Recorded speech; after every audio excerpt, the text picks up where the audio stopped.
Olá, sexta-feira, 4 de dezembro, vamos conferir os detalhes do jornal de hoje. Comissão de Transportes e Comunicações sabatina e aprova nome para a direção da Artesp. Aprovado o projeto de lei que obriga a regulamentação da produção de guardador e lavador de carros no estado. Ato solene comemora o Dia Nacional do Samba. Está começando agora o Jornal da Assembleia.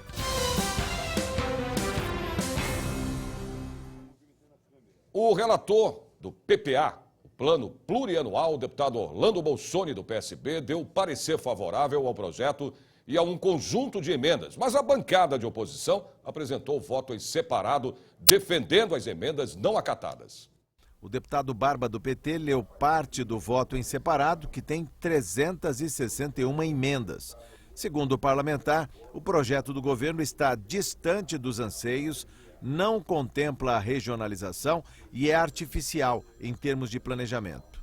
Não tem nada no PPA que indique o seguinte: durante 4 anos vai ser feito isso e isso na educação, durante 4 anos vai ser feito isso e isso na saúde, durante 4 anos vai ser discutido em cada região administrativa do governo do estado de São Paulo os crescimentos de metas econômicas disso ou daquilo. Então é um PPA muito vago. Longe de polêmicas, o relator agradeceu as reflexões, mas ponderou que o PPA representa um avanço e que, em termos de metodologia, está em linha com os critérios do FMI e do Banco Mundial, que medem o retorno de investimentos públicos. É um plano estratégico e se atentar na própria exposição do plano, que o relator tem que fazer é complementar e aperfeiçoar essa exposição, não tem que substituir. Então lá se fala da questão do desenvolvimento regional, então desenvolvimento local, integrado e sustentável, e que se faz através de grandes planos, depois de programas, e programas que podem ser medidos depois em produtos mensuráveis, ou quilômetro, ou pessoas atendidas. Então eu acho que é um enorme avanço. Embora eu respeite, mas eu acredito também a regionalização está devidamente contemplada. O PPA estabelece o planejamento do governo entre 2016 e 2019. Em valores globais, as despesas previstas são estimadas em 967 bilhões de reais em 4 anos. Na votação, o relator foi vencedor por 7 votos a 1. A verdade é que há efetivamente uma dificuldade de regionalizar em função de que são programas para todo o estado de São Paulo. E não cabe no PPA você definir, a não ser os programas, a não ser aquilo que efetivamente o Executivo vai fazer. Foi aprovada a indicação do diretor da Artesp, Giovanni Peng. Ele foi sabatinado pelos deputados da Comissão de Transportes e Comunicações. A Artesp é a agência reguladora de serviços públicos delegados de transporte do estado de São Paulo. É uma agência muito importante, principalmente para um estado que tem das 10 melhores rodovias do país, 9 estão em São Paulo, mostrando a importância que tem a Artesp, a sua eficiência e, sem dúvida nenhuma, a sabatina se faz necessário para conhecer o que pensa os membros desta diretoria, em especial o diretor-geral, que é o cargo mais importante. O senhor Giovanni já era diretor-geral. O governador, através da Secretaria de Governo, reconduziu o nome dele, que foi aprovado, mostrando que ele tem condições técnicas e morais para continuar gerindo esta agência. Giovanni Peng Filho, indicado ao cargo, respondeu às perguntas dos deputados da comissão. Foi muito bom, foi um momento muito importante. Eu tive há 15 dias atrás aqui para poder falar um pouco da prestação de contas da minha gestão anterior e agora essa oportunidade de poder passar novamente pela comissão com o intuito de ser reconduzido para mais 4 anos como diretor-geral. Então os deputados puderam fazer perguntas pontuais, complementar inclusive o que foi feito na sessão anterior de 15 dias atrás, complementar, e eu pude explorar um pouco mais dos assuntos que ficaram pendentes. Na discussão, mediada pelo presidente da comissão, o deputado Orlando Morando, do PSDB, Giovanni Peng Filho respondeu às questões relacionadas ao pedágio das estradas. O que a agência vem trabalhando é melhorar cada vez mais a fiscalização, regulamentar melhor o serviço para lembrar sempre um benefício maior para o usuário. Então são diversas ações que nós estamos tomando, campanhas de conscientização do usuário, cobrando cada vez mais as operadoras, atuando com melhoria das praças de pedágio, cobrando das concessionárias melhorias do sistema, para que a gente possa sempre levar um serviço melhor para o usuário. Hoje você tem um serviço que tem aumentado bastante, que é a cobrança eletrônica nos pedágios. Ao invés de você parar numa praça de pedágio, você tem o tag, né, de várias marcas hoje no mercado. O que tem nos preocupado, primeiro, é a baixa qualidade. Muitos tags não estão funcionando. Você vai passar por uma cobrança eletrônica, ele não registra, você é obrigado a parar o seu veículo, correndo o risco de ter uma colisão na traseira do seu automóvel, caso o que vem atrás não pare. Então, primeira preocupação, segurança. O segundo ponto é que nós queremos entender como se busca autorização para explorar dentro de uma rodovia esse sistema. Qualquer um pode fazer isso? Qual é o critério? Quanto o Estado está sendo remunerado? Qual é o critério? Essas empresas podem cobrar quanto quer do seu usuário? Diante da situação, o novo diretor da Artesp firmou o compromisso de apresentar um plano de regulamento aqui na Assembleia Legislativa de São Paulo em 90 dias. A intenção é justamente refazer os estudos, que nós já temos muita coisa avançada, para depois encaminhar aqui para a comissão um plano de melhoria, de regulamentação do que a gente pode fazer com relação à arrecadação automática. Bom, vamos agora à previsão do tempo para o fim de semana. São Paulo com sol entre nuvens. Possibilidade de chuvas no fim do dia. A máxima prevista é de 27 graus. Campinas, tempo nublado. Possibilidade também de chuvas no fim do dia. A máxima pode chegar aos 27 graus. São José dos Campos, fim de semana será de tempo nublado. A máxima é de 28 graus. Sorocaba, tempo com sol entre nuvens. Possibilidade de chuvas no fim do dia. Temperatura poderá chegar aos 27 graus. Em Ribeirão Preto, o fim de semana será nublado. Os termômetros deverão marcar aí até 29 graus. Aprovado o projeto de lei que obriga a regulamentação da profissão de guardador e lavador de carros. Você vai ver depois do intervalo.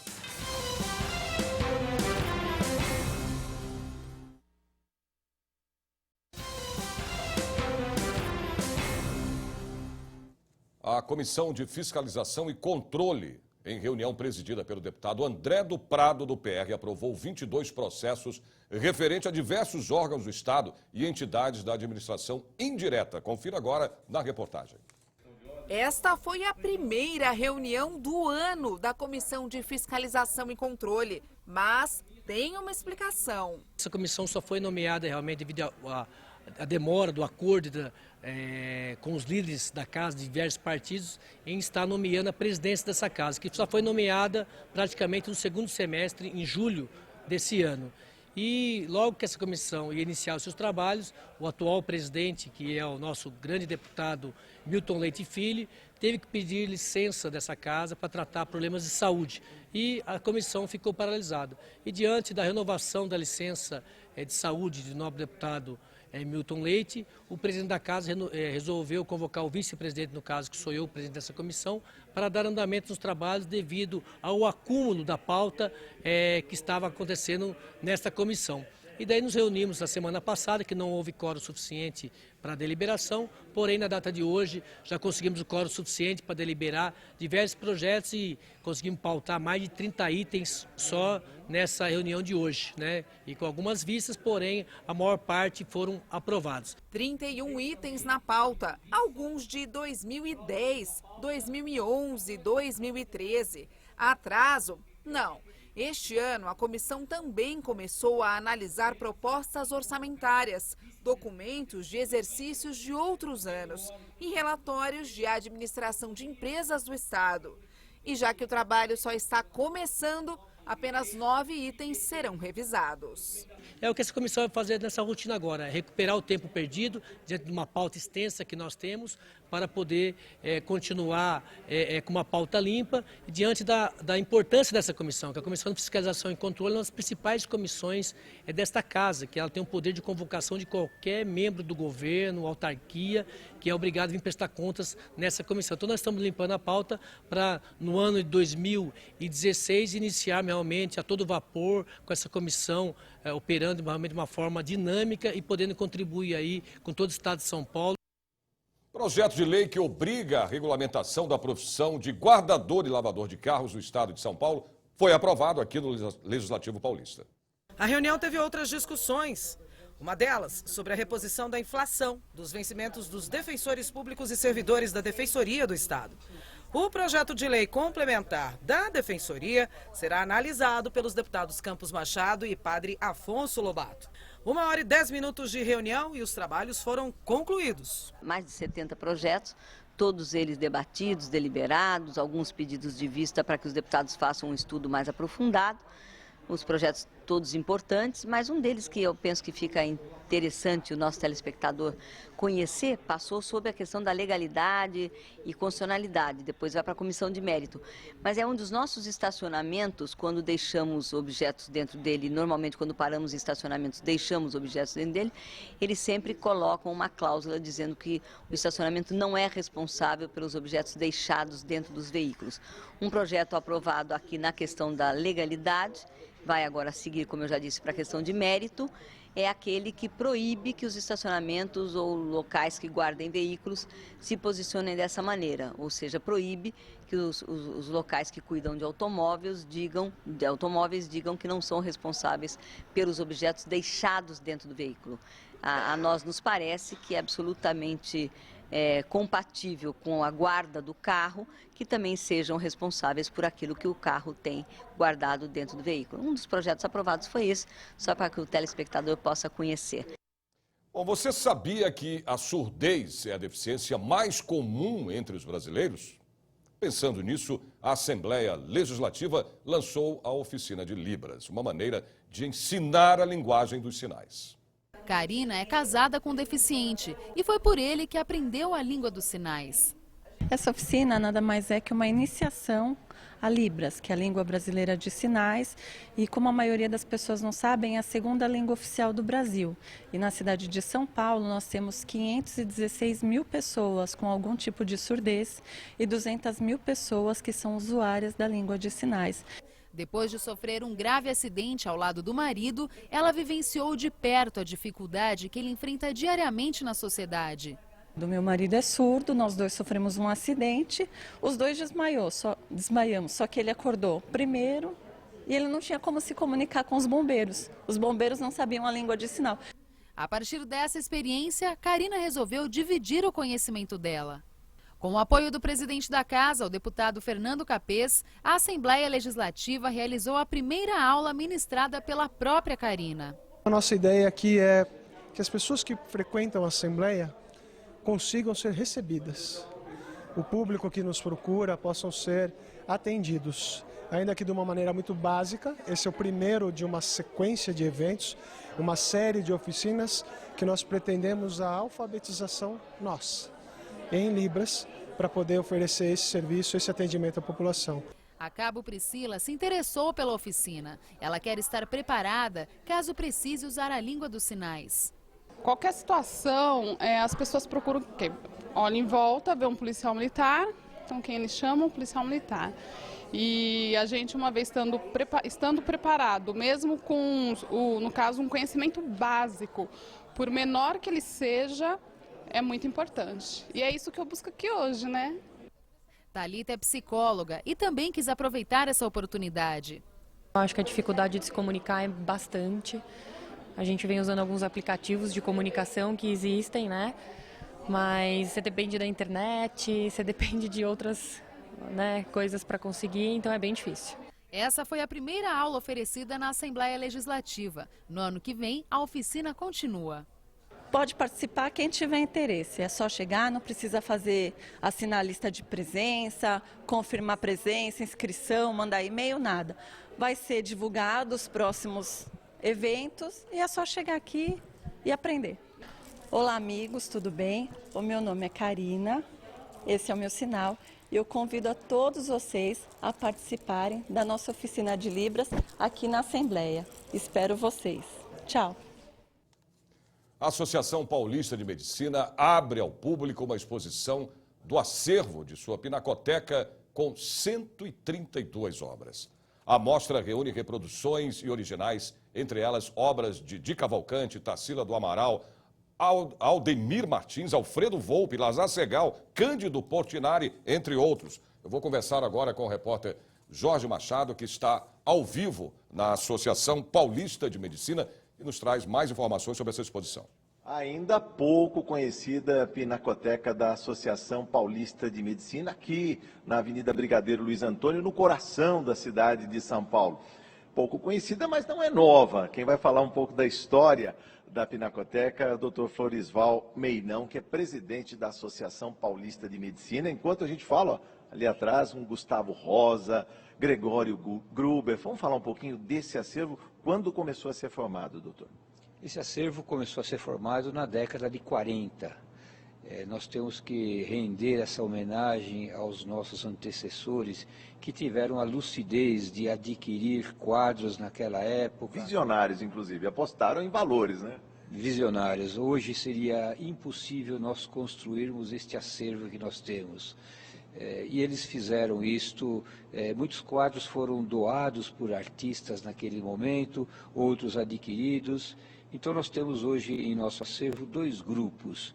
O grupo da ala modernista, que são os artistas da década de 30, 40, marcados pela Semana de Arte de 1922, e temos esse acervo... Essa ala que nós estamos agora. Isso, que é a ala contemporânea.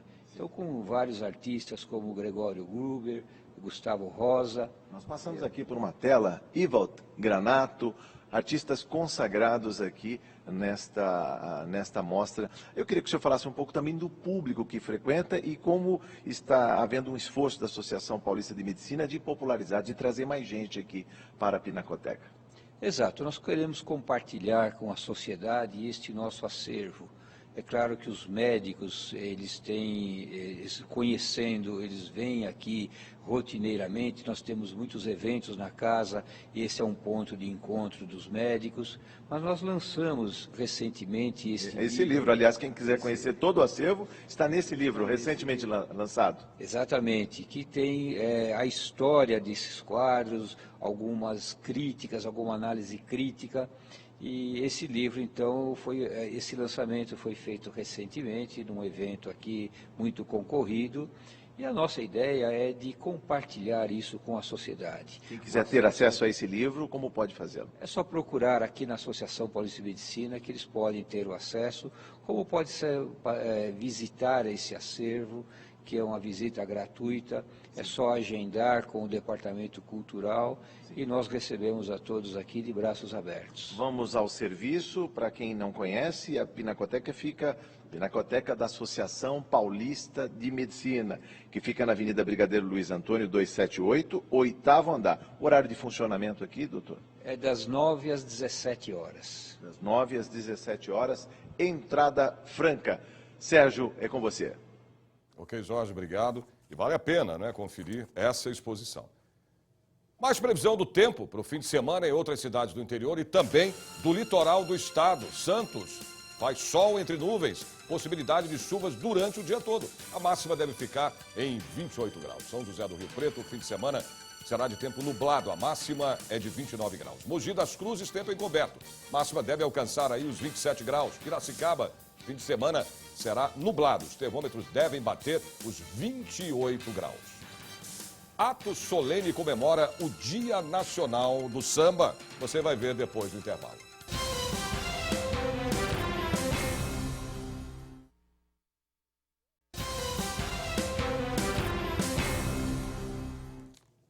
O vice-governador do estado de Oxum e rei da província de Exaoque visitaram a Assembleia Legislativa de São Paulo. A comissão vinda da Nigéria foi recebida pela deputada estadual Clélia Gomes, do PHS. Carimbar realmente a todos, né, aqui na Assembleia Legislativa, a honra que eu tenho da minha religião. O que eu venho dizendo desde o começo, quando teve a posse, eu jurei por Deus e por Oxalá. Então, é somente estar carimbando tudo isso, dizendo que o meu povo é muito importante para mim. Que a Nigéria, que todo esse povo de matriz africana é o meu povo. É no que eu acredito. São pessoas que eu tenho que estar honrando o tempo todo. A visita não foi política, mas há interesse em estreitar as relações entre os dois países, afirma Oba Adeyemi. Para que a gente conseguir ter integrações entre políticos da Nigéria e daqui. E a diferença aqui pode ser entre os povos daqui e de lá. Mas quando ele vem aqui, ele viu que a tradição da Nigéria ainda está crescendo cada dia mais e a cultura também está crescendo. Então a vinda dele aqui hoje é muito importante de estar com nós, deputada, e para ver o que a gente pode trocar dentro da cultura e costume.